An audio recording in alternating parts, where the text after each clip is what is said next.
ಆರೋಗ್ಯ, ಕೈಗಾರಿಕೆ, ಶಿಕ್ಷಣ, ಪರಿಸರ, ಸಾಮಾಜಿಕ ಸುಧಾರಣೆ, ಸಮುದಾಯ ಬೆಳವಣಿಗೆ, ಸಾಂಸ್ಕೃತಿಕ ಕಾರ್ಯಕ್ರಮಗಳು, ಮಧುರ ಸಂಗೀತ, ಮನಸೂರೆಗೊಳ್ಳುವ ನಾಟಕಗಳು ಎಲ್ಲ ನಿಮ್ಮ ರೇಡಿಯೋ ಚಾನೆಲ್ನಲ್ಲಿ.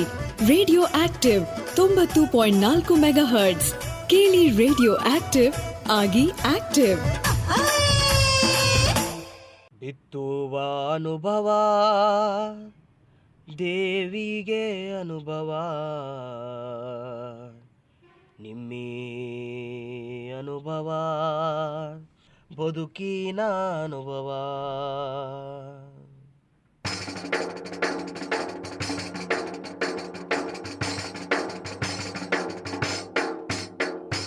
ಬಿತ್ತುವ ಅನುಭವ ದೇವಿಗೆ ಅನುಭವ, ಅನುಭವ ಬದುಕಿನ ಅನುಭವ.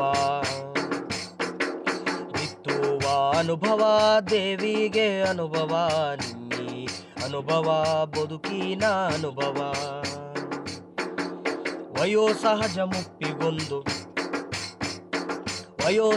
ಮುಪ್ಪಿಗೊಂದು ಸವೆಸ ಬಂದ ಹಾದಿಯ ನೆನಪಿಗೊಂದು ದೇಹವೆಂಬ ನರನಾಡಿ ಎಲುಬುಗಳ ಮತ್ತಕ್ಕೊಂದು ಎದೆಯ ಒಳಗೆ ಅರಿವಿಗೊಂದು ಜೀವ ನೀಡುವ ಚೈತನ್ಯ ಜ್ಞಾನ ವಿಜ್ಞಾನದ ಬೆಳಕು. ಬಿತ್ತುವ ಅನುಭವ ದೇವಿಗೆ ಅನುಭವ, ನಿಮ್ಮಿ ಅನುಭವ ದೇವಿಗೆ ಅನುಭವ. ನಿಮ್ಮಂತರಂಗದ ಕದ ತೆಗೆದು ಬನ್ನಿ, ಮುಪ್ಪಿನ ಬದುಕಿಗೆ ಚೈತನ್ಯ ತುಂಬುವ. ಮುಪ್ಪಿನ ಆರೋಗ್ಯ ಆರೈಕೆಯ ವಿಜ್ಞಾನ ದೇವಿಗೆ ಅನುಭವ, ನಿಮ್ಮಿ ಅನುಭವ. ಬಿತ್ತುವ ಅನುಭವ ದೇವಿಗೆ ಅನುಭವ, ನಿಮ್ಮಿ ಅನುಭವ ಬದುಕಿನ ಅನುಭವ, ನಿಮ್ಮಿ ಅನುಭವ ಬದುಕಿನ ಅನುಭವ, ನಿಮ್ಮಿ ಅನುಭವ ಬದುಕಿನ ಅನುಭವ.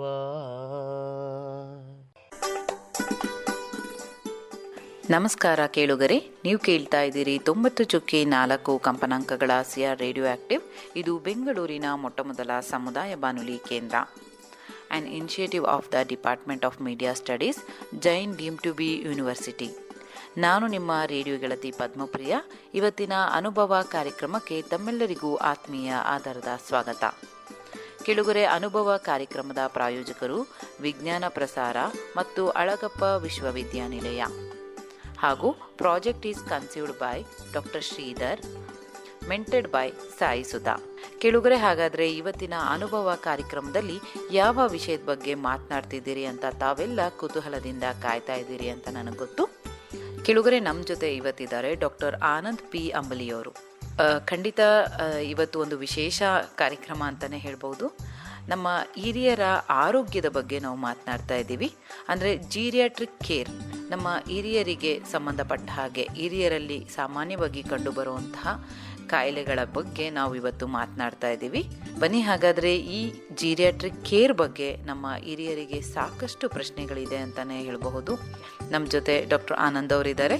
ಬನ್ನಿ ಅವ್ರನ್ನ ನಾವು ಕಾರ್ಯಕ್ರಮಕ್ಕೆ ಸ್ವಾಗತಿಸ್ತಾ ಈ ಒಂದು ಕಾರ್ಯಕ್ರಮದಲ್ಲಿ ಏನೆಲ್ಲ ಪ್ರಶ್ನೆಗಳನ್ನ ಹಿರಿಯರು ಕೇಳ್ತಾ ಇದ್ದಾರೆ ಹಾಗೂ ಅವರಿಗೆ ಏನೆಲ್ಲ ಉತ್ತರಗಳನ್ನ ಡಾಕ್ಟರ್ ಆನಂದ್ ಕೊಡ್ತಾ ಇದ್ದಾರೆ ಅಂತ ಕೇಳಿ ಬರೋಣ. ಈಗ ವಯಸ್ಸಾಗಿರೋರು ನಮ್ಮ ಮನೆಯಲ್ಲಿ ಇದ್ದಾರೆ, ಅವ್ರನ್ನ ಹೇಗೆ ನಾನು ನೋಡ್ಕೋಬೇಕು ಅನ್ನೋದ್ರ ಬಗ್ಗೆ ಸ್ವಲ್ಪ ಇನ್ಪುಟ್ ಕೊಡ್ತೀರಾ ಸರ್? ನನಗೆ ಹೇಳಿ ಆಗಿದೆ, ಮತ್ತೆ ಇನ್ನೊಮ್ಮೆ ಹೇಳ್ತೀನಿ, ನಿಮ್ದು ಜವಾಬ್ದಾರಿ ಬಹಳ ಮಹತ್ವದ್ದು. ನೀವು ಒಬ್ಬರು care ಗಿವರ್ of an couple, old couple. ತುಂಬಾ ಒಂದು ಜವಾಬ್ದಾರಿ, ಒಂದು ಕೆಲಸ ನಿಮ್ದಿದೆ. ಅದು ಕೆಲಸ ಅಂತ ನಾವು ಪರಿಗಣಿಸಬಾರ್ದು, ಇದು ನಮ್ಮ ಕರ್ತವ್ಯ ಅಂತೂ ಕೂಡ ಪರಿಗಣಿಸಬಾರ್ದು. ನಾವು ಮಕ್ಕಳಿದ್ದೀವಿ, ಓಕೆ, ಅದು ಕರ್ತವ್ಯ ಆಗ್ಲಿ ಬರ್ಲಿ ಅಥವಾ ಇದಕ್ಕೆ ನಾನು ಮಾಡಬೇಕಂತೇನಿಲ್ಲ. ನೀವು ಮನಸ್ಸಿಂದ ಮಾಡ್ತಾ ಇದ್ದಾರೆ, it gives happiness to you also. ನಿಮಗೂ ಕೂಡ ಅದ್ರಲ್ಲಿ ಸಂತೋಷ ಇರುತ್ತೆ. ನೀವು ನಿಮ್ಮ ಮನೆಯಲ್ಲಿ ಇಬ್ರು ಅಜ್ಜ, ನಿಮ್ಮ ತಂದೆ ತಾಯಿ ಆಗ್ಲಿ ಅಥವಾ ಇನ್ ಲಾಸ್ ಇರ್ಲಿ, ವಯಸ್ಸಾದವ್ರು ಇದ್ದಾರೆ, ಅವರಿಗೆ ಬಹಳ ನೀವು ಯಾವತ್ತೂ ಅಲರ್ಟ್ ಇರುವಂಗೆ ಇರ್ಬೇಕು. ಯಾಕಂದ್ರೆ ಅವರಲ್ಲಿ ಯಾವಾಗ ಏನ್ ಪ್ರಾಬ್ಲಮ್ ಆಗುತ್ತೆ ಹೇಳಕ್ ಬರೋದಿಲ್ಲ. ಕೆಲವೊಮ್ಮೆ ಇವು ಹಿರಿಯರು ಏನ್ ಬಿಡಪ್ಪ ಸ್ಮಾಲ್ ಐಟಮ್ಸ್ ಇವೆಲ್ಲ ಯಾಕೆ ನನ್ನ ಸೊಸೆಗೆ ತೊಂದರೆ ಕೊಡ್ಬೇಕು, ನನ್ನ ಮಗಳಿಗೆ ತೊಂದರೆ ಕೊಡ್ಬೇಕು, ಹೇಳೋದು ಬೇಡ ಅಂತ ಎಷ್ಟೋ ಸಲ ಹೇಳೋದಿಲ್ಲ. ಹೀಗೆ ಇದ್ದಲ್ಲಿ ಅವರಿಗೆ ತೊಂದರೆ ಆಗ್ತಾ ಇರ್ತದೆ. ಅದಕ್ಕೆ ಅವರು ನಿಯಮಿತವಾಗಿ ಅವರನ್ನು ನೀವು ವೈದ್ಯರನ್ನು ಕಾಣ್ತಿದ್ರೆ ಅವ್ರು ನಿಯಮಿತವಾಗಿ ಪ್ರತಿ ತಿಂಗಳು ಅಥವಾ 2 ತಿಂಗಳಿಗೊಮ್ಮೆ ಅವರು ವೈದ್ಯರನ್ನು ಕಾಣಿ. ಆಮೇಲೆ ದಿನಾಲು ಅವರು ಮಾತ್ರೆಗಳು ತಗೋತಾ ಇದಾರಲ್ಲಿ ಚೆಕ್ ಮಾಡಿ. ಆಮೇಲೆ ಊಟದಾಗ್ಲಿ ಹಾಗೆ ಮತ್ತೆ ತಿಂಡಿ ಊಟ ಅವರು ಸರಿಯಾಗಿ ಟೈಮ್ ಶೇರ್ ಅವ್ರಿಗೆ ಕೊಡಬೇಕು. ಅವರು ಹಲ್ಲಿನ ತೊಂದರೆ ಇದ್ದಲ್ಲಿ ತಕ್ಷಣ ಅವರು ಹಲ್ಲಿನ ವೈದ್ಯರನ್ನು ಕಂಡು ಆರ್ಟಿಫಿಷಿಯಲ್ ಡೆಂಚರ್ಸ್ ಮಾಡ್ಕೊಳ್ಳಿ. ಯಾಕಂದ್ರೆ ಅದರಿಂದ ಅವ್ರದ್ದು ಫುಡ್ ಇಂಟೇಕ್ ಹೆಚ್ಚಾಗುತ್ತೆ, ಅವರ ಶಕ್ತಿ ಕೂಡ ಹೆಚ್ಚಾಗುತ್ತೆ. ಅವರಲ್ಲಿ ಏನಾದ್ರು ಕರೆಕ್ಟೇಬಲ್ ಸರ್ಜರಿ ಇದ್ರೆ ಕಣ್ಣಿನ ಪರಿ ಇರ್ಲಿ, ಅವ್ರ ಸರ್ಜರಿ ಇದ್ದಲ್ಲಿ ತಕ್ಷಣ ಸರ್ಜರಿ ಮಾಡಿಸಿ. So that they will not become dependent. ನಿಮ್ಮ ಮೇಲೆ ಅವರು ಅವಲಂಬ ಆಗಿರೋದು ಬೇಡ, ಅವ್ರು ಸ್ವತಃ ಇಂಡಿಪೆಂಡೆಂಟ್ ಆಗಿ ಇರಬಹುದು. ಹೀಗೆ ನೀವು ಅವರಲ್ಲಿ ಟೈಮ್ ಶೇರ್ ಅವರಿಗೆ ಊಟ, ಆಮೇಲೆ ಅವ್ರಿಗೆ ಬೇಕಾದ ತಿಂಡಿ, ಆಮೇಲೆ ಕಾಮನ್ ಕೂತು ಊಟ ಮಾಡ್ಬೇಕು. ಮನೆಯಲ್ಲಿ ಅವ್ರಿಗೊಂದ್ ಬೇರೆ ಟೈಮಿಗೆ ಊಟ, ನಾನೊಂದ್ ಬೇರೆ ಟೈಮಿಗೆ ಊಟ, ನನ್ನ ಮಕ್ಕಳು ಬೇರೆ ಟೈಮಿಗೆ ಊಟ, ಹಾಗೆ ಆದಷ್ಟು ಅವಾಯ್ಡ್ ಮಾಡಿ. ಒನ್ ಟೈಮ್ ಆದರೂ ದಿನಲ್ಲೂ ಒನ್ ಟೈಮ್ ಆದರೂ ಎಲ್ಲರೂ ಕುಂತು ಊಟ ಮಾಡಿ. ಅವರು ಹಿರಿಯ ನಾಗರಿಕರಾಗ್ಲಿ, ನೀವು ಆಗ್ಲಿ, ನಿಮ್ಮ ಮಕ್ಕಳಾಗ್ಲಿ, ಎಲ್ಲರೂ ಕೂಡ ಒನ್ ಟೈಮ್ ಆದ್ರೂ ಊಟ ಮಾಡಿ ಅವ್ರ ಜೊತೆ. ಆಮೇಲೆ ಅವರಿಗೆ ಸ್ವಲ್ಪ ಪ್ರೈವಸಿ ಟೈಮ್ ಕೊಡ್ಬೇಕು.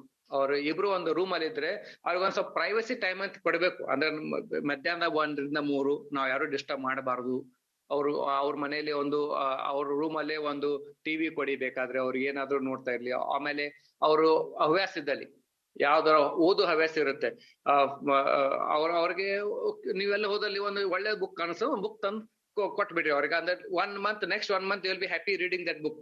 ನನ್ನ ತಾಯಿಗೆ ಒಂದು ಓದೋ ಹವ್ಯಾಸ ಇತ್ತು. ಸೊ ಬೇರೆ ಊರಿಗೆ ಹೋದಲ್ಲಿ ಒಂದು ಆ ಬುಕ್ ಅಂತ ಅವ್ರು ಬೇಕಾಗಿ ಒಂದು ಬುಕ್ ತಂದು ಕೊಟ್ರೆ next 1 month she use to be very happy book ಓದ್ಕೋತ್ಕೊಂಡಿರೋದು. ಸೊ ಅವ್ರ ಹವ್ಯಾಸ ಏನಿದೆ ಅದನ್ನ ನಾವು ಅಪ್ಲಿಫ್ಟ್ ಮಾಡಬೇಕು. ಆಮೇಲೆ ಅವ್ರಿಗೆ ಮೊಮ್ಮಕ್ಕಳ ಜೊತೆ ಕೂಡ ಆಡ್ಲಿಕ್ಕೆ ಅವ್ರಿಗೆ ಒಂದು ಅವಕಾಶ ಕೊಡಬೇಕು. ಹಿಂಗೆ ಒಂದು ಕಲೆಕ್ಟಿವ್ ಎಫರ್ಟ್ಸ್ ನೀವು ಆರೋಗ್ಯ ದೃಷ್ಟಿಯಿಂದ ಆಗ್ಲಿ, ಅವರ ಮಾನಸಿಕ ದೃಷ್ಟಿಯಿಂದ ಆಗ್ಲಿ, ಆಮೇಲೆ ಒಂದು ಫ್ಯಾಮಿಲಿ ದೃಷ್ಟಿಯಿಂದ ಅವರನ್ನು ಕೇರ್ ಮಾಡ್ಬೇಕಂದ್ರೆ ನೀವು ಅವರ ದಿನಾಲು ಎಲ್ಲರೂ ಕೂಡಿ ಒನ್ ಟೈಮ್ ಆದ್ರೂ ಊಟ ಮಾಡಿ ಅವ್ರ ಜೊತೆ. ಆಮೇಲೆ ಅವ್ರಿಗೆ ಕೇಳ್ತಾ ಇರಿ, ಏನಾದರೂ ತೊಂದರೆ ಇದೆನಾ ಅಥವಾ ಏನಾದ್ರು ಬೇಕಾ ನಿಮಗೆ. Because most of the older people ಅವರು ತಾವಾಗಿ ಖುದ್ದಾಗಿ ಏನ್ ಹೇಳೋದಿಲ್ಲ, ನನಗೆ ಇದು ಬೇಕು ಅದು ಬೇಕಂತ ಮೋಸ್ಟ್ಲಿ ಹೇಳೋದಿಲ್ಲ. ಅದಕ್ಕೆ ನೀವಾಗಿ ಸ್ವಲ್ಪ ಕೇಳಿ. ಆಮೇಲೆ ಅವರು birthday celebrations, marriage anniversary celebrations ಇವು ಖಂಡಿತವಾಗಿ ವರ್ಷಕ್ಕೊಮ್ಮೆ ಮಾಡಲೇಬೇಕು. That improves their wellbeing. ನಿಮ್ ಮಕ್ಕಳ ಮನೆಯಲ್ಲಿ ಯಾರಾದರೂ ಒಂದು ಇವತ್ತು ಕಾರ್ಯಕ್ರಮ ಇದೆ, ಬರ್ತ್ಡೇ ಇದೆ ಅಥವಾ ಮ್ಯಾರೇಜ್ ಆನಿವರ್ಸರಿ ಇದೆ, ಅದು ದಯವಿಟ್ಟು ಆಚರಿಸಿ. Simple as just cake cutting and ಮಾಡಿದ್ರೆ ಸಾಕು. They will also feel happy, they feel involve. ಹೌದಪ್ಪ, ನಮ್ಗೆ ಎಲ್ಲರೂ ನೋಡ್ಕೋತಾ ಇದ್ದಾರೆ. That gives them mental wellbeing and also physical happiness. Okay, that ನನ್ಗೆ ಯಾರೋ ಕೇರ್ ಮಾಡ್ತಾ ಇದ್ದಾರೆ ಅನ್ನೋದು. ಸೊ ಇಂಥವು ಅನೇಕ ಆಂಗಲ್ಸ್ ದಿಂದ ನೀವು ಅವರನ್ನು ಕಾಣಬೇಕು. ಕೇವಲ ನಂದು ಏನಿದೆಪ್ಪ ಅವ್ರ ಊಟ ತಿಂಡಿ ಕೊಟ್ಟೆ ನನ್ ಕೆಲಸ ಆಯ್ತು ಅಲ್ಲ. ಸೊ ಬೇರೆ ಆಂಗಲ್ಸ್ ಇಂದ, ಎಲ್ಲ ಆಂಗಲ್ಸ್ ಇಂದ ಅವರನ್ನು ನೀವು ಬಿಸಿ ಇರಿ. ಇದರಿಂದ ತಮಗೂ ಸಂತೋಷ ಇರುತ್ತೆ. ನಾನು ನನ್ನ ಮಗನಪ್ಪ, ನನ್ನ ಮಗಳು ಅಂತ ನಾ ಮಾಡ್ತಾ ಇದ್ದೀನಿ ಅಂತ ಅಲ್ಲ. That is the rule, because that is the culture. ಅದರಿಂದ ನಮಗೆ ಖುಷಿ ಬರಬೇಕು. ಹೌದು, ನಾನು ನನ್ನ ತಂದೆ ತಾಯಿ ನೋಡ್ತಾ ಇದ್ದೀನಿ, ನನ್ನ ಅತ್ತೆ ಮಾವ ನೋಡ್ತಾ ಇದ್ದೀನಿ, ನನಗೊಂದು ಖುಷಿ ಇರಬೇಕು. ಆ ದೃಷ್ಟಿಯಿಂದ ನೀವು ಮಾಡಬೇಕು, ಹೊರತಾಗಿ ನಾಟ್ ಬೈ ಕಂಪಲ್ಷನ್. ಅಯ್ಯೋ ನಾನು ನೋಡ್ಲೇಬೇಕು ಅಂತ ನೋಡ್ತಾ ಇದ್ದೆ ಅಂದ್ರೆ ಏನಾಗುತ್ತೆ, ನಿಮ್ಗೂ ಇದು ತೊಂದರೆ ಆಗ್ಲಿಕ್ಕೆ ಸ್ಟಾರ್ಟ್ ಆಗುತ್ತೆ. If you are doing happily, ನಿಮ್ಗೂ ತೊಂದರೆ ಇಲ್ಲ, ನೀವು ಸುಖದಾಗಿರ್ತೀರಿ, ಅವರು ಕೂಡ ಬಹಳ ಸುಖದಾಗಿರ್ತಾರೆ. ಸೊ ಮಲ್ಟಿಪಲ್ ಪಾಯಿಂಟ್ಸ್ ನಿಮ್ ಮನೆಯಲ್ಲಿ ಏನೆಲ್ಲ ಇದೆ ಅದರಲ್ಲೇನೆ ಮಾಡಿ. ಅದ್ರ ಸಲುವಾಗಿ ಏನೋ ಬೇರೆ ಸಿಸ್ಟಮ್ ತರೋದು ಬೇಡ. ಅವರಿಗೆ ಒಳ್ಳೇದೊಂದು ನೀವು ಇದ್ದೀರಂತ ಒಂದು ಸೆಕ್ಯೂರಿಟಿ ಇರುತ್ತೆ ಅವ್ರಿಗೆ. ನಮ್ಮ ಮನೇಲಿ ಒಬ್ರು ಯಾರೇ ಇದ್ದಾರೆ, ನನ್ನ ಮಗಳಿದ್ದಾಳೆ, ನನ್ನ ಸೊಸಿ ಇದ್ದಾಳೆ ಅಂದ್ರೆ ಅವ್ರಿಗೊಂದು secured, they feel secured. That is very important. ಆಮೇಲೆ ಮೊಮ್ಮಕ್ಳಿದ್ದಾರೆ, ಅವ್ರ ಜೊತೆ ಒಂದು ದಿನಾಲ ಒಂದು half an hour ಟೈಮ್ ಬಿಟ್ಟೆ, ಅಥವಾ ನಿಮ್ಮ ಅಜ್ಜಾಗಿ ಹೇಳಿ, ನೋಡಿ ಅವನು ಓದ್ತಾ ಇಲ್ಲ, ಸ್ವಲ್ಪ ಒಂದೇನೋ ಪಾಠ ಹೇಳಿ, ಅಥವಾ ಅಜ್ಜಿಗೆ ಹೇಳಿ, ನೋಡ ಅವಳು ಏನೋ ಡಾನ್ಸ್ ಮಾಡ್ತೇವೆ ಅಂತ ಒಂದು 2 ಸ್ಟೆಪ್ಸ್ ಕಲಿಸು. ಹಿಂಗ್ ಏನಾದ್ರು ಅವ್ರಿಗೆ ಇನ್ವಾಲ್ವ್ ಇದ್ರೆ they will be very happy. And regular treatment, regular ಮಾತ್ರೆಗಳನ್ನ ಅವ್ರ ದಿನಾಲು ತಗೊಳ್ಬೇಕು. ಆಮೇಲೆ ಅವ್ರಿಗೆ ಒಟ್ಟು ಬಿಸಿ ಇರ್ಬೇಕು. ಮಂತ್ಲಿ ಆಗ್ಲಿ ಅವ್ರಿಗೆಲ್ಲಾದ್ರೂ ಒಮ್ಮೆ ನಿಮ್ಮಲ್ಲಿ ಕಾರ್ ಇತ್ತ ಅಥವಾ ಹೊರಗಡೆ ಕರ್ಕೊಂಡು ಹೋಗಿ ಒಂದು ಸ್ಮಾಲ್ ಗೆಟ್ ಟುಗೆದರ್ ಔಟ್ಸೈಡ್. ಆಮೇಲೆ ಬಹಳ ಮಹತ್ವ ಅಂದ್ರೆ ಅವರ ಸ್ನೇಹಿತರನ್ನು ಕರೀರಿ ಮನೆಗೆ. If they are not able to go home out, ಅವರ ಸ್ನೇಹಿತರನ್ನು ಯಾವಾಗಾದ್ರೂ 15 ದಿನ ಒಬ್ಬರು ಬೇರೆ ಸ್ನೇಹಿತರನ್ನು ಕರೀರಿ. ಅವರಿಗೆ ಒಂದು ರೂಮ್, ಪ್ರೈವೇಟ್ ರೂಮ್ ಕೊಟ್ಬಿಡಿ. ಅವರು ಚಾಟಿ ಮಾಡ್ಕೋತಿರ್ಲಿ ಅಥವಾ ಜೋಕ್ಸ್ ಮಾಡ್ಕೋತಾ ಇರ್ಲಿ, ಏನೇ ಮಾಡ್ಲಿ, don't disturb them, allow them to open up. ಎದಕ್ಕಾದ್ರೂ ಅವರಿಗೆ ರೆಸ್ಟ್ರಿಕ್ಷನ್ಸ್ ಹಾಕ್ಬೇಡಿ. ಹಿಂಗ್ ಮಾಡೋದ್ರಿಂದ ಏನಾಗುತ್ತೆ, ಅವರಿಗೂ ಕೂಡ ಒಂದು ವೆಲ್ಬಿಂಗ್ ಇರುತ್ತೆ, ಹಾಗೆ ನಿಮಗೂ ಕೂಡ ಒಂದು ಸಂತೋಷ. ಸರ್, ಯಾವಾಗ್ಲೂ ಇವಾಗ ನಮ್ಮ ಅತ್ತೆ ಮಾವ ಪಾರ್ಕಿಗೆ ಹೋಗ್ತಾ ಇರ್ತಾರೆ. ಅಲ್ಲಿ ಅವ್ರ ಒಂದು ಟೀಮ್ ಮಾಡ್ಕೊಂಡಿರ್ತಾರೆ. ಅವರು ಮೆಡಿಟೇಷನ್ ಮಾಡೋದಿಕ್ಕಾಗಿರ್ಬೋದು ಅಥವಾ ಪರಿಸರದ ಬಗ್ಗೆ ಮಾತಾಡೋದಿಕ್ಕಾಗಿರ್ಬೋದು, ಈ ತರ ಒಂದು ಶಿಬಿರಗಳನ್ನ ಆಯೋಜಿಸಿದಾಗ ನಾವು ಹೋಗ್ತೀವಿ ಅಂತ ಹೇಳ್ತಾ ಇರ್ತಾರೆ. ಅದ್ರಿಂದ ಅವ್ರಿಗೆ ಯಾವ ರೀತಿ ಅನುಕೂಲ ಆಗುತ್ತೆ ಸರ್? ಅವರು ಶಿಬಿರದಲ್ಲಿ ಅವರನ್ನ ತೊಡಗಿಸ್ಕೊಂಡಾಗ ಯಾವ ರೀತಿ ಅವ್ರಿಗೆ ಅನುಕೂಲ ಆಗುತ್ತೆ ಸರ್, ಸೀನಿಯರ್ ಸಿಟಿಸನ್ ಅವ್ರಿಗೆ? ಇದು ನಾವು ಯಾವಾಗ ನಾವು ಆರೋಗ್ಯ ಅಂತ ಅಂತೀವಿ, ಈ ಒಂದು ಸಾಮಾಜಿಕ ದೃಷ್ಟಿಯಿಂದ ಕೂಡ ನಾವು ನೋಡ್ತೀವಿ. ದೈಹಿಕ, ಮಾನಸಿಕ, ಸಾಮಾಜಿಕ ಆಕ್ಟಿವ್ ಇರೋದು ಬಹಳ ಇಂಪಾರ್ಟೆಂಟ್. ಇವರು ಖುದ್ದಾಗಿ ಒಂದು ಶಿಬಿರಿಗೆ ಹೋಗ್ತಾ ಇದ್ದಾರೆ. ನಮ್ಮಲ್ಲಿ ಪ್ರವಚನ ಇರುತ್ತೆ, ಸಿದ್ದೇಶ್ವರ ಸ್ವಾಮಿಯವರ ಪ್ರವಚನ ಇರುತ್ತೆ. ಅನೇಕ ಹಿರಿಯ ನಾಗರಿಕರು ಬಂದು ಪ್ರವಚನ ಕೇಳ್ತಾರೆ. ಅವ್ರಿಗೊಂದು ಸಂತಸ. ಇವರು ನಿಮ್ ತಂದೆ ತಾಯಿಯವರು ಒಂದು ಶಿಬಿರಕ್ಕೆ ಹೋಗ್ತಾ ಇದ್ದಾರೆ ಅಂದ್ರೆ ಅವರಿಗೆ ಅಲ್ಲಿ ಒಂದೇನೋ ಅವ್ರಿಗೇನೋ ನೆಮ್ಮದಿ ಸಿಗ್ತಾ ಇರಬೇಕು, ಮೆಂಟಲ್ ಪೀಸ್ ಅಥವಾ ಹ್ಯಾಪಿನೆಸ್ ಸಿಗ್ತಾ ಇರ್ಬೇಕು, ಅದಕ್ಕೆ ಹೋಗ್ತಾ ಇದ್ದಾರೆ. ಅವ್ರು ಹೋಗ್ಲಿ. ಅದರಿಂದ ಏನಾದ್ರು ತೊಂದರೆ ಇದ್ದಲ್ಲಿ ನೀವು ಕೇಳಿ ಅವ್ರಿಗೆ, ನಿಮ್ಗೆ ಏನಾದ್ರು ನಾನು ಬಂದ್ ಬಿಡ್ಬೇಕಾ ನಿಮಗೆ, ಅಥವಾ ನಿಮ್ ಕರ್ಕೊಂಡ್ ಬರ್ಲಿಕ್ಕೆ ನಾ ಬರ್ಬೇಕಾ, ಏನಾದ್ರು ಸಹಾಯ ಬೇಕಾ, ಅಥವಾ ಹೀಗೆ ಅವ್ರಿಗೆ ಕೇಳಿದ್ರು ಕೂಡ ಅವರು ನಿಮ್ಗೆ ಓಪನ್ ಆಗಿ ಹೇಳ್ಬೋದು. ಬಟ್ ಅವರಾಗಿ ಒಂದು ಕಾರ್ಯಕ್ರಮಕ್ಕೆ ದಿನಾಲು ಹೋಗ್ತಾ ಇದ್ದಾರೆ, ಇನ್ವಾಲ್ವ್ ಆಗ್ತಾ ಇದ್ದಾರೆ ಅಂದ್ರೆ ಒಳ್ಳೇದು. ಅದು ಸಾಮಾಜಿಕ ದೃಷ್ಟಿಯಿಂದ ಅವ್ರ ಆರೋಗ್ಯಕ್ಕೂ ಒಳ್ಳೇದು. ಅವರು ಯಾವುದೇ ಅವ್ರ ಕಾಯಿಲೆ ಇದ್ದಲ್ಲೂ ಕೂಡ ಒಳ್ಳೆ ಕಂಟ್ರೋಲ್ ಆಗಿರುತ್ತೆ. ಆಮೇಲೆ ಮೆಂಟಲ್ ಹೆಲ್ತ್ ತುಂಬಾ ಒಳ್ಳೇದಾಗಿರುತ್ತೆ. If they are attached socially, ಇದು ಒಂದು ಮರಳುತನ ಬರಬಾರ್ದಪ್ಪ ಅಂತಂದ್ರ ಬಿ ಸೋಷಿಯಲ್. ಮೇಡಮ್ ಅವರಿದ್ರೆ ಹೇಳ್ತಾ ಇದ್ರು, ನಾವೆಲ್ಲ ಫ್ರೆಂಡ್ಸ್ಗೆ ಬೆಟ್ ಆಗ್ತಾ ಇದ್ದ ದಿನಾಲು, be social, so less chances of ಮರಳುತನ, ಡಿಮೆನ್ಷಿಯಾ. ಸೊ ಅವ್ರು ಹೋಗ್ತಾ ಇದ್ದಾರೆ, ಅವ್ರಿಗೆ ಅಲ್ಲಿ ಒಳ್ಳೇದೊಂದು ಸುಸಂಧಿ ಇದೆ, ಒಳ್ಳೆ ಒಂದು ಟೀಮ್ ಇದೆ, and he is a leader in that.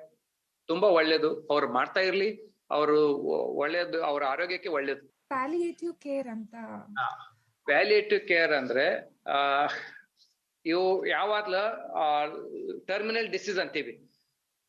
Terminal disease ಅಂದ್ರೆ ಈ ಒಂದ್ ಕಾಯಿಲೆ ಒಂದು ಹಂತಕ್ಕೆ ಮೆಟ್ಟುತ್ತೆ, ಟರ್ಮಿನಲ್ ಇಲ್ನೆಸ್, ಅದಕ್ಕೆ ಮುಂದೆ ಟ್ರೀಟ್ಮೆಂಟ್ ಇಲ್ಲ, ಅದು ನಾವು ಬದಲಾವಣೆ ಮಾಡುವಂಗಿಲ್ಲ. ಉದಾಹರಣೆಗೆ cancer, end stage cancer, okay, ಅಥವಾ ಅಲ್ಝೈಮರ್ಸ್ ಕಾಯಿಲೆ, ಲೇಟ್ ಸ್ಟೇಜ್ ಅಲ್ಝೈಮರ್ಸ್, ಅಥವಾ ಕೆಮ್ಮು ದಮ್ಮು ಇಂದ ಬೆಳೆತಿರೋರು ಲಾಸ್ಟ್ ಸ್ಟೇಜ್ ಅಲ್ಲಿ ಇದ್ದಾರೆ, ಹಾರ್ಟ್ ಫೇಲ್ಯೂರ್ ಇಂದ ಲಾಸ್ಟ್ ಸ್ಟೇಜ್ ಅಲ್ಲಿ ಇದ್ದಲ್ಲಿ, ಅವರಿಗೆ ನಾವು ಪ್ಯಾಲಿಯೇಟಿವ್ ಕೇರ್ ಅಂತ ಒಂದು ಕೇರ್ ಮಾಡ್ತೀವಿ. ಕೇರ್ ಅಂದ್ರೆ ಏನು? ಇದು ಪ್ಯಾಲಿಯೇಟಿವ್ ಅಂದ್ರೆ ಏನು? ನೀವು ಆ ಕಾಯಿಲೆಯನ್ನು ಏನು ಚೇಂಜ್ ಮಾಡ್ಲಿಕ್ಕೆ ಆಗೋದಿಲ್ಲ, ಕಾಯಿಲೆಯಿಂದ ಆಗುವ ತೊಂದರೆಗಳನ್ನು ಮಾತ್ರ ನೀವು ಅದರ ಪ್ರಮಾಣ ಕಡಿಮೆ ಮಾಡಬಹುದು. ಪ್ಯಾಲಿಯೇಟಿವ್ ಕೇರ್ ಅಂದ್ರೆ ಯಾವುದೋ ಒಂದು ಟರ್ಮಿನಲ್ ಇಲ್ನೆಸ್ ದಿಂದ ಆಗುವ ತೊಂದರೆಗಳನ್ನು ನೀವು ನಿವಾರಣೆ ಮಾಡಬಹುದು. ಉದಾಹರಣೆಗೆ ನೋವು, ಕೆಲವೊಬ್ಬರಿಗೆ ಕ್ಯಾನ್ಸರ್ ನೋವು ಇರುತ್ತೆ, ತುಂಬಾ ನೋವು ಇರುತ್ತೆ, ಅದಕ್ಕೆ ಪರಿಹಾರ ಅಂದ್ರೆ ಪ್ಯಾಲಿಯೇಟಿವ್ ಕೇರ್. ಏನಪ್ಪಾ ಅಂದ್ರೆ ಮಾರ್ಫಿನ್ ಮಾತ್ರೆಗಳು ಕೊಡ್ತೀವಿ. ಹಾಗೆ ಕೆಲವೊಬ್ರು ಹಾರ್ಟ್ ಫೇಲ್ಯೂರ್ ಬರೇ ದಮ್ ಇರುತ್ತೆ, ಅವರು ಕೇವಲ ದಮ್ಮು ಮಾತಾಡೋದು ದಮ್ಮು, ನಡೆಯೋದು ದಮ್ಮು. ನಾವು ಅದು ಹಾರ್ಟ್ ಫೇಲ್ಯೂರ್ಗೆ ಟ್ರೀಟ್ಮೆಂಟ್ ಮಾಡ್ಲಿಕ್ಕೆ ಆಗುದಿಲ್ಲ, ನಾವು ಏನು ಮಾಡ್ಲಿಕ್ಕೆ ಆಗುದಿಲ್ಲ. ಆಗ ಅವ್ರು ಸ್ವಲ್ಪ ಕೇವಲ ಅವ್ರ ದಮ್ ಮಾತ್ರ ಕಡಿಮೆ ಮಾಡ್ಬೋದು. ಅಥವಾ ನಿದ್ದೆ ಆಗೋದಿಲ್ಲ, ನನಗೆ ಇಷ್ಟು ತೊಂದರೆ ಇದೆ, ನಾನು ನಿದ್ದೆ ಆಗೋದಿಲ್ಲ, I M last stage of Alzheimer's, I M in the last stage of chronic diseases. ಆವಾಗ ಅವ್ರ ನಿದ್ದೆ ಬರುವಂಗೆ ನಾವು ಮಾಡ್ಬೇಕು ಅಷ್ಟೇ. ಅದು ಪ್ಯಾಲಿಯೇಟಿವ್ ಕೇರ್ ಅಂತೀವಿ. ಪ್ಯಾಲಿಯೇಟಿವ್ ಕೇರ್ ಮಾಡೋದ್ರಿಂದ ನಾವು ಮೂಲ ಏನ್ ಜಡ್ ಇದೆ, ಅಲ್ಝೈಮರ್ಸ್ ಆಗ್ಲಿ ಅಥವಾ ಕ್ಯಾನ್ಸರ್ ಆಗ್ಲಿ, ಅದಕ್ಕೆ ನಾವು ಏನು ಮಾಡ್ತಾ ಇಲ್ಲ. ಅದರಿಂದ ಆಗುವ ದುಷ್ಪರಿಣಾಮಕ್ಕೆ ಅದನ್ನು quality of life, to improve quality of life. ಈಗ ಒಂದು ಕ್ಯಾನ್ಸರ್ ಇಂದ ನೋವು ಆಗುತ್ತೆ, ನೋವಿಂದ ಅವ್ರು ನಳುತ್ತಿದ್ದಾರೆ, ಅದು ಬ್ಯಾಡ್ ಕ್ವಾಲಿಟಿ. ಆ ನೋವನ್ನು ನಾವು ಕಡಿಮೆ ಮಾಡ್ಬೋದು, ಅದಕ್ಕೆ ಪ್ಯಾಲಿಯೇಟಿವ್ ಕೇರ್ ಅಂತ. ಸರ್, ಮತ್ತೆ ಇನ್ನೊಂದು, ಈಗ ಮಾದಕ ವಸ್ತುಗಳು ಅಂತ ನಾವು ಹೇಳಿದಾಗ, ಈಗ ಕೆಲವು ಹಿರಿಯರು ಮಾದಕ ವಸ್ತುಗಳಿಗೆ ಒಳಗಾಗಿರ್ತಾರೆ. ಈಗ ಫಾರ್ ಎಕ್ಸಾಂಪಲ್ ಮಹಿಳೆಯರು ಅಂತ ತಗೊಂಡಾಗ ತುಂಬಾ ಎಲೆ ಅಡಿಕೆ ಹಾಕೋದು, ಅದ್ರ ಜೊತೆ ನಾವು ತಂಬಾಕು ಅಂತ ಕಡ್ಡಿ ಪುಡಿ ಅಂತ ಏನ್ ಹೇಳ್ತೀವಿ, ಅದನ್ನ ಯೂಸ್ ಮಾಡ್ತಾರೆ. ಕೆಲವರು ಹಿರಿಯ ನಾಗರಿಕರು ಡ್ರಿಂಕ್ಸ್ ಗೆ ಒಳಗಾಗಿರ್ತಾರೆ. ಅದರಿಂದ ಕಾಯಿಲೆ ಬಂದಿರುತ್ತೆ. ಬಟ್ ಎಷ್ಟೇ ಹೇಳಿದ್ರು ಮನೆಯಲ್ಲಿ ಅದನ್ನ ಅವಾಯ್ಡ್ ಮಾಡಲ್ಲ, ಆತರ ಮಾದಕ ವಸ್ತುಗಳನ್ನ ತಗೊಳ್ಳೋದು. ಡಾಕ್ಟರ್ ಮೂಲಕ ಹೇಳಿಸಿದ್ರೂನು ಕಷ್ಟ ಒಂದೊಂದ್ಸಲ ಅವ್ರನ್ನ ಮಾದಕ ವಸ್ತುವಿನಿಂದ ಆಚೆ ತರೋದಿಕ್ಕೆ. ಹಾಗಾಗಿ ಅಂತ ಹಿರಿಯರನ್ನ ಹೇಗೆ ನಾವು ಮಾದಕ ವಸ್ತುಗಳಿಂದ ಆಚೆ ತರುವಂತದ್ದು? ಇದು ಬಹಳ ಒಳ್ಳೆ ಪ್ರಶ್ನೆ. ಇದರಿಂದ ಎಷ್ಟು ಫ್ಯಾಮಿಲಿಗಳಿಗೆ ತೊಂದರೆ ಆಗ್ತಾ ಇದೆ ಅಂದ್ರೆ, ನಿನ್ನೆ ನಮ್ಮಲ್ಲಿ ಒಬ್ರು ಆಲ್ಕೋಹಾಲ್ ಡಿಪೆಂಡೆನ್ಸ್ ಇರೋದ್ರಿಂದ ಅವರು ಮನೆಯಲ್ಲಿ ಬಿದ್ರು, ಅವರಿಗೆ ಫ್ರಾಕ್ಚರ್ ಆಯ್ತು, ಈಗ ಅಡ್ಮಿಟ್ ಆಗಿದ್ದಾರೆ. ತುಂಬಾ whole family is under distress. ಅದೇ ಹೇಳ್ತಾ ಇದೇ ನಿಮ್ದೇ ಪ್ರಶ್ನೆ ಅವ್ರು ಕೇಳ್ತಾ ಇದ್ರು, ಏನ್ ಸರ್ ಇವ್ರು ಎಷ್ಟು ಹೇಳ್ಬೇಕು, ಕುಡಿಯೋದು ಬಿಡಿ ಕೇಳ್ತಾ ಇಲ್ಲ ಸರ್, 50 ವರ್ಷದಿಂದ ಕುಡಿತಾ ಇದ್ದಾರೆ. Habits dye hard. ಹ್ಯಾಬಿಟ್ಸ್ ಅವ್ರು ಅದೇ ಹೇಳ್ತಾರೆ, ಅಯ್ಯೋ ನಾ ಚಟ ಅಂತ ಇದಕ್ಕೆ ಅಂತಾರೆ ಸರ್, ಇದಕ್ಕೆ ಅಂತಾರೆ ಚಟ ಬಿಡಬಾರ್ದು, ಬಿಡ್ಲಾದಕ್ಕೆ ಚಟ ಅಂತಾರೆ. ನಮ್ಗೆ ಎಷ್ಟು ವಿಷಯ ಹೇಳ್ತಾರೆ ಅವರು ನಮ್ಮ ವೈದ್ಯರನ್ನ. ಅದಕ್ಕೆ ಕೌನ್ಸಿಲಿಂಗ್ ಮುಖಾಂತರ ಅವರಿಗೆ ಇದು ನಾವು ಬಹಳ ಮಹತ್ವದ್ದು. ಇದಕ್ಕೆ ತುಂಬಾ ಮೋಟಿವೇಶನ್ ಬೇಕು. Motivation for the caregiver, motivation in the patient and the counsellor. ಇದು ಒಂದು ಟ್ರಯಾಂಗಲ್. ನೀವು ಪೇಷಂಟ್ಗೂ ಕೂಡ ಬಿಡೋ ಮನಸ್ಸಿರ್ಬೇಕು. ಆಮೇಲೆ ಫ್ಯಾಮಿಲಿ ಸಪೋರ್ಟ್, ಮಕ್ಕಳಾಗ್ಲಿ ಅಥವಾ ನೀವು ಯಾರೇ ಆಗ್ಲಿ, ಅವರು ಕೂಡ ಡಿಟರ್ಮೆಂಟ್ ಇರ್ಬೇಕು, ನಾನು ಬಿಡಿಸೇ ತೀರ್ತೀನಿ. ಆಮೇಲೆ role of counsellor. All these 3 when they come together, ಇವರು 3ರಲ್ಲಿ ಒಂದು ದೃಢ ನಿಶ್ಚಿತ ಇದ್ದಲ್ಲಿ ಸಕ್ಸಸ್ಫುಲಿ ಎಷ್ಟೋ ಜನ ಇದು ಬಿಡ್ತಾರೆ. ಈಗ ನಾವು ಅಂಜಿಕೆ, ಅವ್ರಿಗೊಂದು ಏನಾದ್ರೂ ತೊಂದ್ರೆ ಆದಲ್ಲಿ ಮಾತ್ರ ಬಿಡ್ತಾರೆ. ಈಗ ಅವರು ನಾ ಕುಡಿತಾ ಇದ್ದೀನಿ, ನನಗೇನಾಗಿಲ್ಲ, 20 ವರ್ಷದಿಂದ ಕುಡಿತಾ ಇದ್ದೀನಿ, 40 ವರ್ಷದಿಂದ ಕುಡಿತಾ ಇದ್ದೀನಿ, ಬಿಡಿ ಸೇರ್ತಾ ಇದ್ದೀನಿ, ನನಗೇನು ಆಗೇ ಇಲ್ಲ. ಯಾವಾಗ ಒಂದು ಹಾರ್ಟ್ ಅಟ್ಯಾಕ್ ಆಗುತ್ತೆ ಅವಾಗ ನೆಕ್ಸ್ಟ್ ಟೈಮ್ ಮಂಜ್ ಬಿಡ್ತಾರ ಅವ್ರೆ, ಬೇಡ ರೀ ನಾ ಬಿಟ್ಟೆ ರೀ. ನಾವ್ ಕೇಳ್ತೀವಿ 6 ಮಂತ್ಸ್, ಸರ್ ನಾ 6 ತಿಂಗಳಾಯ್ತು ನಾನು ಬಿಡಿ ಬಿಟ್ಟಿದ್ದೀನಿ, ಏಕೆಪ್ಪ ಅಂದ್ರೆ ಅವಾಗ ಹೃದಯಘಾತ ಆಗಿತ್ತು ಸರ್, ಆವಾಗ ಅವ್ರು ಬಿಡ್ತಾರೆ. ಅದೇ but your question is very important. ಜಡ್ ಆಗೋಕ್ಕಿಂತ ಮೊದ್ಲೇ ನಾವು ಅವ್ರಿಗೆ ಕೌನ್ಸಿಲ್ ಮಾಡಿ ಬಿಡಿಸ್ಬೇಕು.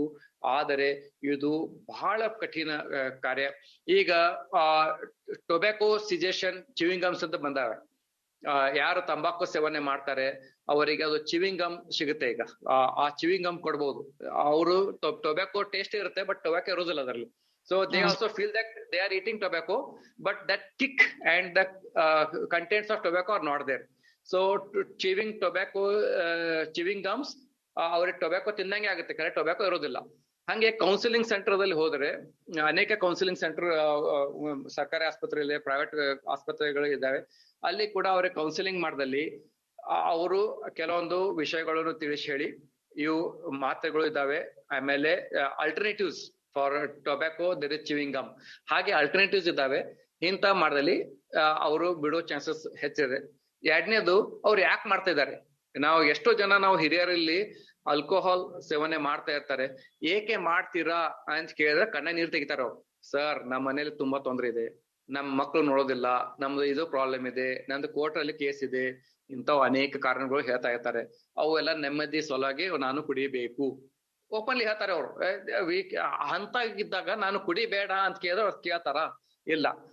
ಅವರಾಗೆ ಒಂದು ಕಾರಣ ಹೇಳ್ತಾ ಇದ್ದಾರೆ, ನಮ್ಮಲ್ಲಿ ನನಗೊಂದು ಪ್ರಾಬ್ಲಮ್ ಇದೆ, ಈ ಪ್ರಾಬ್ಲಮ್ ಸಾಲ್ವ್ ಆಗೋವರೆಗೂ ನಾನು ಕುಡಿಯೋನೆ. ಹಾಗಿದ್ದಾಗೆ no matter of determination, no matter of counselling help ಆಗೋದಿಲ್ಲ. ಅದಕ್ಕೆ 3 ಆಂಗಲ್ ಇಂದ ನಾವು ಅವರಿಗೆ ಹಿಡಿದಿರಲಿ, ಅವರು ಕೂಡ ಮನಸ್ಸು ಬರ್ಬೇಕು, ಸರ್ ನನಗೆ ಬಿಡುವುದು ಬೇಕಾಗಿದೆ. ಮೊನ್ನೆನೆ ಒಬ್ರು ಹೇಳ್ತಾರೆ, ನಿದ್ದೆ ಮಾತ್ರೆ ತಗೋತಾ ಇದ್ರು, ದಿನಾಲು ನಿದ್ದೆ ಮಾತ್ರೆ, 5 ವರ್ಷದಿಂದ ದಿನಾಲು ನಿದ್ದೆ ಮಾತ್ರೆ. ನಾನು ಒಂದು ಸಿಂಪಲ್ ಉದಾಹರಣೆ ಕೊಟ್ಟೆ, ನೀವು ನಿದ್ದೆ ಮಾತ್ರೆ ತಗೊಂಡ್ರೆ ನಾಳೆ ನೀವು ಬೀಳ್ತೀರಿ. ಗೆದ್ದು ಕೂಡ್ಲೆ you may have giddiness and you may fall. ಬಿದ್ರೆ ಏನ್ ಮಾಡ್ತೀರಾ? ಯು ಶುಡ್ ಬಿ ಆಕ್ಟಿವ್ ಅಲ್ಲ. ಅಂದ್ ಕೂಡ್ಲೆ ಅವರು 10 ದಿನ ಬಿಟ್ಟು ಮತ್ತೆ ಬಂದು ಹೇಳಿದ್ರು, ಡಾಕ್ಟರ್ ಸರ್ ನಾನು ನಿದ್ದೆ ಬಿಟ್ಟಿದ್ದೀನಿ. ಅವ್ರಿಗೇನೋ ಅದು ಅಂಜಿಕೆ ಬತ್ತು, ಅಯ್ಯೋ ನಾ ಬಿದ್ರೆ ಏನಾಗುತ್ತೆ. ಜಸ್ಟ್ ಒಂದು ಸಿಂಪಲ್ ಕೌನ್ಸಿಲಿಂಗ್ ಅವ್ರಿಗೆ ಹೇಳಿದಾಗೆ ಅವರು ಬಿಟ್ಬಿಟ್ರು. ಹಾಗೆ ಕೆಲವೊಬ್ರು ಹಿರಿಯ ನಾಗರಿಕರು ಏಕೆ ಮಾಡ್ತಾ ಇದ್ದಾರೆ ಅನ್ನೋದು ಕಾರಣ ಹಿಡಿಯೋದು ಬಹಳ ಮಹತ್ವ. ಕೇವಲ ನಾವು ಅವ್ರು ಮಾಡ್ತಾ ಇದ್ದಾರೆ ನಾವು ಬಿಡಿಸ್ಬೇಕು ಅನ್ನೋದು ಒಂದು ಫಸ್ಟ್ ಥಿಂಗ್. ಸೆಕೆಂಡ್, ಏಕೆ ಮಾಡ್ತಾ ಇದ್ದಾರೆ, ಏಕೆ ಇದೆಷ್ಟೆಲ್ಲ ಸೇವನೆ ಮಾಡ್ತಾ ಇದ್ದಾರೆ, 2ನೇ ಕಾರಣ.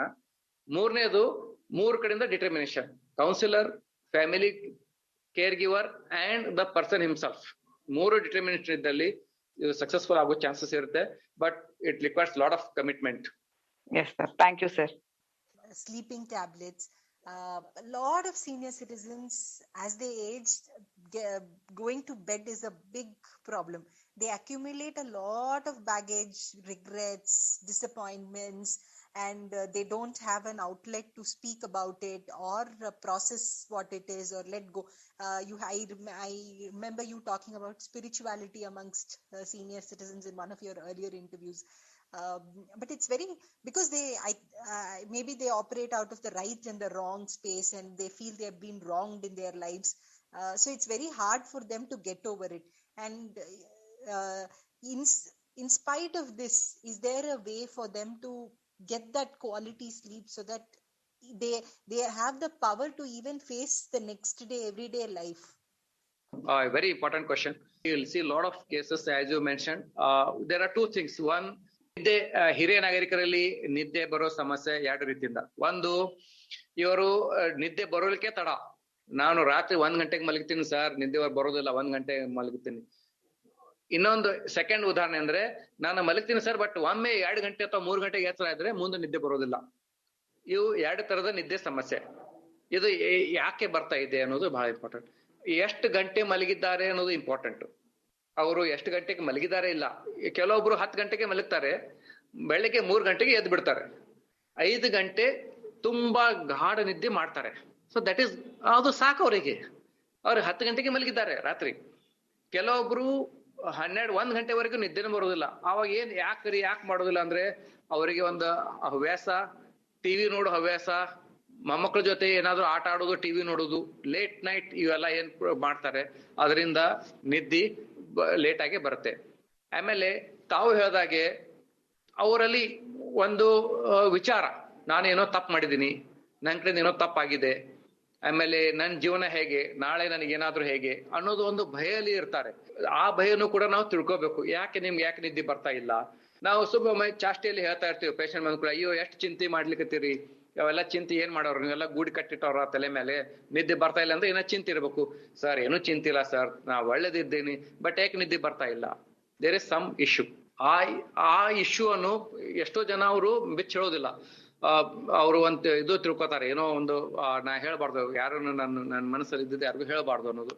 ಅದು ನಿದ್ದೆಯಿಂದ ಪರಿಗಣಿಸ್ತಾರೆ, ನಿದ್ದೆ ಆಗೋದಿಲ್ಲ ಅಂತ ಪರಿಗಣಿಸ್ತಾರೆ, ಇನ್ಸೋಮ್ನಿಯಾ. ಆದ್ರೆ ಇದಕ್ಕೆ ನಿದ್ದೆ ಗುಳಿಗೆನೆ ಅಂತ ಅದು ಇದು ಟ್ರೀಟ್ಮೆಂಟ್ ಅಲ್ಲ. ಮೊದಲೇ ನಾವು ಏನ್ ಮಾಡ್ತೀವಿ, ನಮ್ಮಲ್ಲಿ ಬಂದಾಗ ಯಾಕೆ ನಿದ್ದೆ ಮಾಡ್ತಾ ಇಲ್ಲ, ಅಥವಾ 10 ಗಂಟೆಗೆ ಮಲಗಿ 3 ಗಂಟೆಗೆ ಎದ್ದು, ಇದು 5 ಗಂಟೆ ತುಂಬಾ ಗಾಢಗೆ ಮಲಗ್ತಾರೆ ವಿದೌಟ್ ಎನಿ ಡಿಸ್ಟರ್ಬೆನ್ಸ್, ಇದು ಒಳ್ಳೆ ನಿದ್ದೆ. ಸೊ ಬೆಳಿಗ್ಗೆ 3:30 4 ಗಂಟೆಗೆ ಹೇಳ್ತಾರಂದ್ರೆ ಎದ್ದು ಬಿಡಿ, ಅದಕ್ಕೇನು ಮಾಡಬೇಡ, ಅದೇನು ಮಾಡಬೇಡಿ. ಅವ್ರಿಗೆ ಅದು ರೂಢಾನೇ ಇರುತ್ತೆ. But good quality of sleep, not how many hours he has slept, how good he has slept is more important. First thing. Second, ಏಕೆ ಆಗ್ತಾ ಇದೆ? ಖಿನ್ನತೆ ಇದೆನಾ, ಎಂಗ್ಸೈಟಿ ಇದೆನಾ, ಗಿಲ್ಟ್ ಫೀಲಿಂಗ್ ಇದೆನಾ, ಆರ್ ಫಿಯರ್, ನನಗೇನಾಗುತ್ತೆ ನಾಳೆ, ನನಗೆ ಯಾರೇನೋ ಮಾಡ್ತಾ ಇದ್ದಾರೆ, ಹೀಗೆ ಅಂಜಿಕೆ ಇರೋದ್ರಿಂದ, ಆಮೇಲೆ ಇಷ್ಟೆಲ್ಲ ಮಾಡಿದೆ ನನಗೆ ನೋಡೋರು ಯಾರಿಲ್ಲ, ಇನ್ನೊಂದು ಅದೊಂದು ಗಿಲ್ಟ್ ಫೀಲಿಂಗ್ ಇರುತ್ತೆ. ಹೀಗೆ ಅನೇಕ ಫೀಲಿಂಗ್ಸ್ ಅವರು we have to address it. ಕೇವಲ ನಿದ್ದೆ ಮಾತ್ರೆ ಕೊಡೋದ್ರಿಂದ ಇದು ಪ್ರಶ್ನೆ ಸಾಲ್ವ್ ಆಗೋದಿಲ್ಲ. ಅವರಲ್ಲಿ ಏನು ಕಾರಣ ಇದೆ, ಅಥವಾ ರಾತ್ರಿ ಊಟನೇ ಮಾಡಿರಂಗಿಲ್ಲ, ಅದೊಂದು ಇಂಪಾರ್ಟೆಂಟ್. ಎಷ್ಟೋ ಜನ ರಾತ್ರಿ ಊಟ ಮಾಡೋದಿಲ್ಲ, ಅವ್ರ ನಿದ್ದೆನೇ ಬರೋದಿಲ್ಲ. ಒನ್ಸ್ ಯು ಸ್ಟಾರ್ಟ್, ಅವ್ರಿಗೆ ಹೇಳಿ, ನೀವು ಸ್ವಲ್ಪ ಆದ್ರೂ ರಾಯಿಸ್ತೀನಿ, 1 ಬಟ್ಲಾದ್ರೂ ರಾಯಿಸ್ತೀನಿ ರಾತ್ರಿ, ನಿಮ್ಗೆ ನಿದ್ದೆ ಬರುತ್ತೆ ಅಂತ ಹೇಳಿ, they will start getting sleep in the night. Simple things are there. ಅಥವಾ ಲೇಟ್ ನೈಟ್ 10 ನಂತರ ಟಿವಿ ನೋಡಬೇಡಿ, 11 ರಾತ್ರಿ 1 ಗಂಟೆವರೆಗೆ ಟಿವಿ ನೋಡ್ಕೊತ ಕೂಡಬೇಡಿ.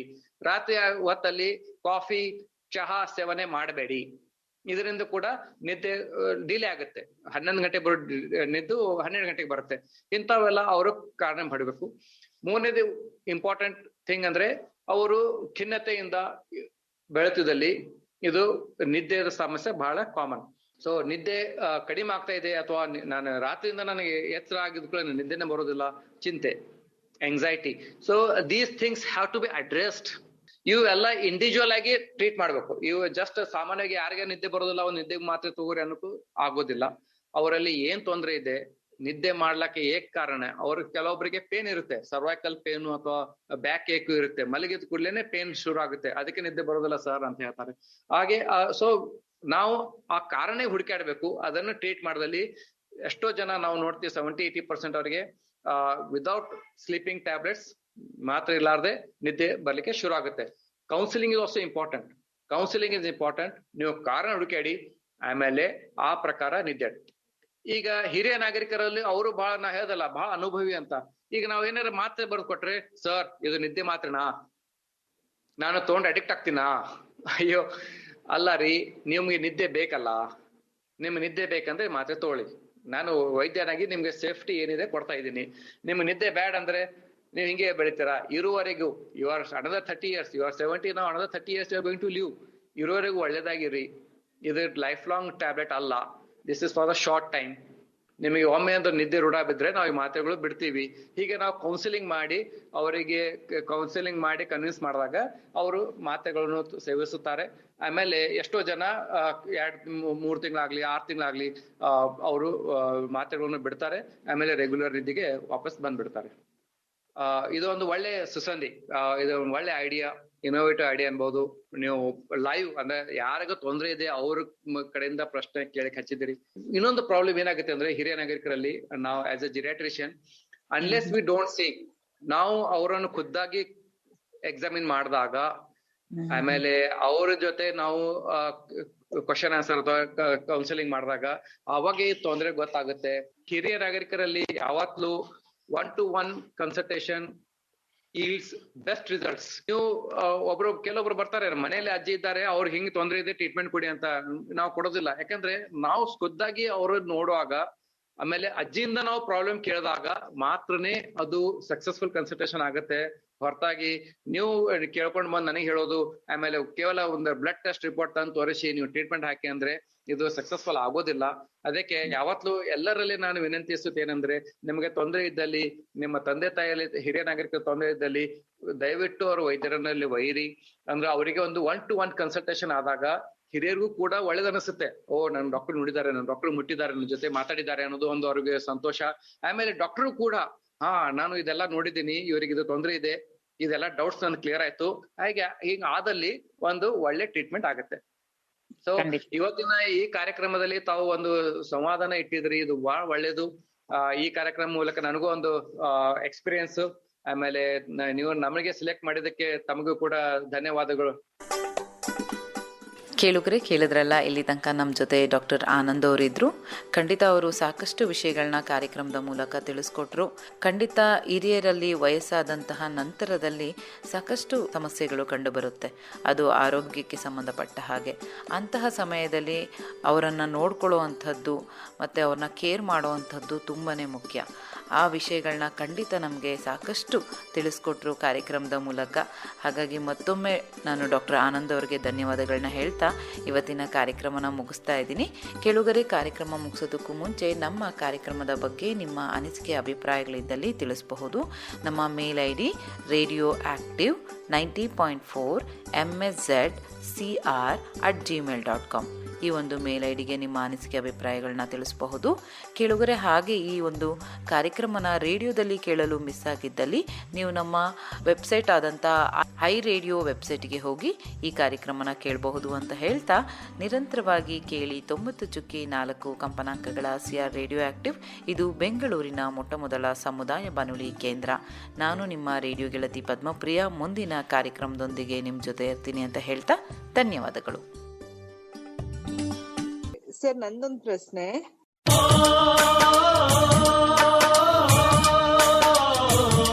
ಅಂದಹಾಗೆ ನಿಮಗೆ ಗೊತ್ತಾ, ರೇಡಿಯೋ ಆಕ್ಟಿವ್ ಕೇಳೋದ್ರಿಂದ ಎಷ್ಟೆಲ್ಲ ಪ್ರಯೋಜನ ಇದೆ. ಖಂಡಿತ. ನಮ್ಮ ಪರಿಸರದ ಬಗ್ಗೆ ಕಾರ್ಯಕ್ರಮ ಇದೆ, ಶಿಕ್ಷಣ, ಆರೋಗ್ಯ, ಅಂದ್ರೆ ಕೇಳ್ತಾ ಕಲಿಬಹುದು, ಕಲಿತದ್ದನ್ನ ಪ್ರಯೋಗಿಸಬಹುದು, ಪ್ರಯೋಗಿಸಿ ಪ್ರಯೋಜನ ಹೊಂದಬಹುದು. ರೇಡಿಯೋ ಆಕ್ಟಿವ್ ಇದು ಸಮುದಾಯ ಬಾನುಲಿ. ಹೌದು, ಪರಿವಾರ, ಪರಿಸರ ಅಷ್ಟೇ ಯಾಕೆ, ಇಡೀ ಪ್ರಪಂಚದಲ್ಲಿಯೇ ಐಕ್ಯತೆ, ಭ್ರಾತೃತ್ವ, ಸಹಬಾಳ್ವೆ ಇವುಗಳನ್ನು ಕುರಿತು ವಿಚಾರವಂತ ಕಾರ್ಯಕ್ರಮಗಳ ವಾಹಿನಿ ಅಂದ್ರೆ ರೇಡಿಯೋ ಆಕ್ಟಿವ್. 90.4 ತರಂಗಾಂತರದಲ್ಲಿ ಕೇಳಿ ತಿಳಿಯೋಣ, ತಿಳಿದು ಬೆಳೆಯೋಣ.